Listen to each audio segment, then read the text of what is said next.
Hi, my name is Milan, and today for my project, I'm going to be talking about the architecture of the Renaissance.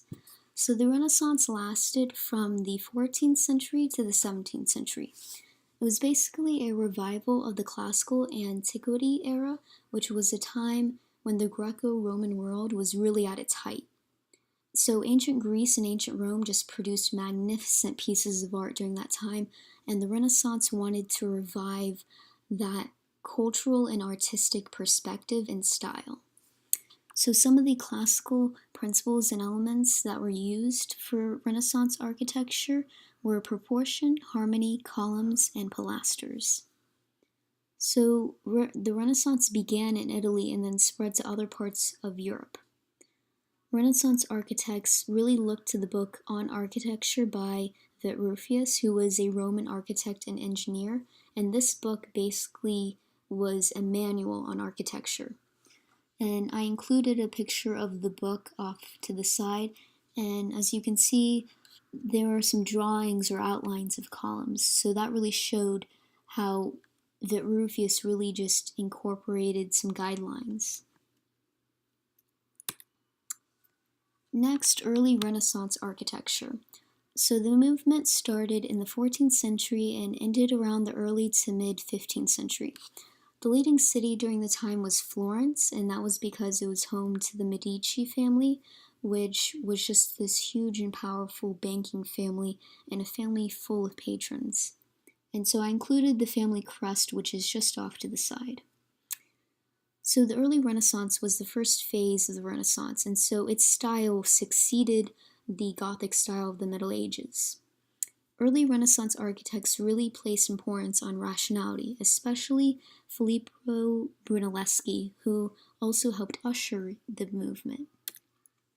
So Brunelleschi was from Florence, and his most notable work was the dome of the Florence Cathedral.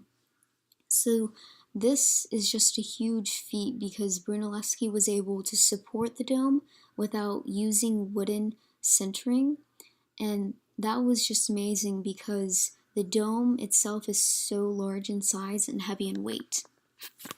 So the dome is Gothic in style but was structurally influenced by the Pantheon. So once again, these Italian Renaissance architects would look back to ancient Roman architecture for some inspiration.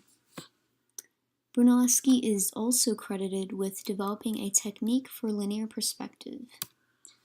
So the face of the Santa Maria.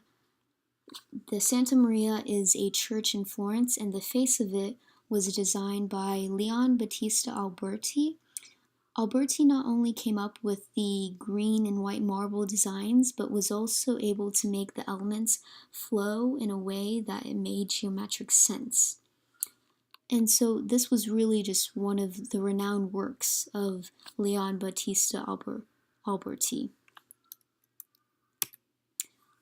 High Renaissance architecture. So the movement started in the late 15th century and ended around the early 16th century. So the city of Rome ended up replacing Florence as the cultural and artistic capital of the Renaissance. It was really the height of the Renaissance. So the Renaissance had three phases: early, high, and late, and the high Renaissance was really the pinnacle. So some of the patrons were popes, especially Julius II, and I included a picture of him right off to the side. So high Renaissance architects embrace classical principles of simplicity and harmony.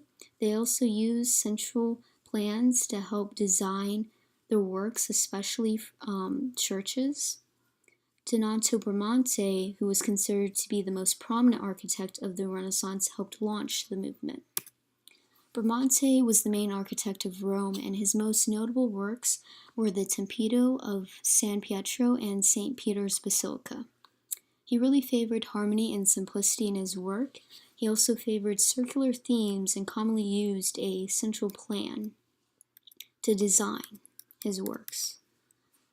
So the Tempio of the San Pietro, which is in Rome, it is small in size, but is the crowning achievement really of Bramante and high Renaissance architecture.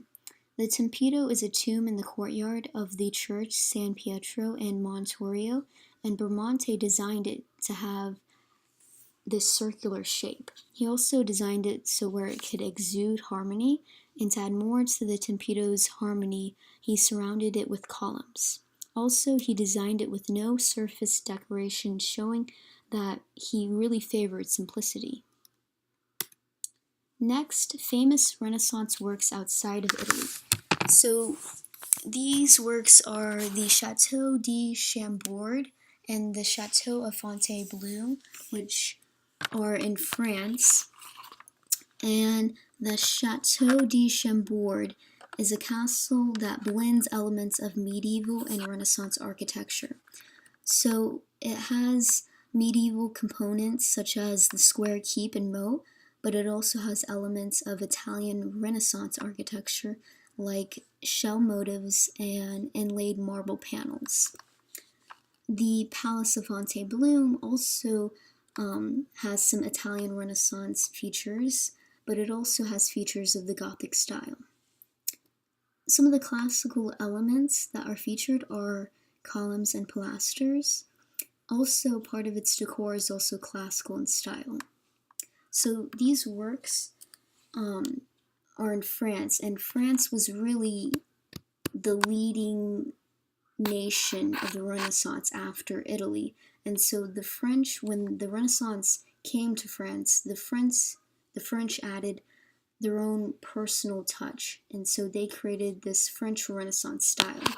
So that really shows how the Renaissance really diffused to other parts of Europe and just the huge impact the Renaissance had.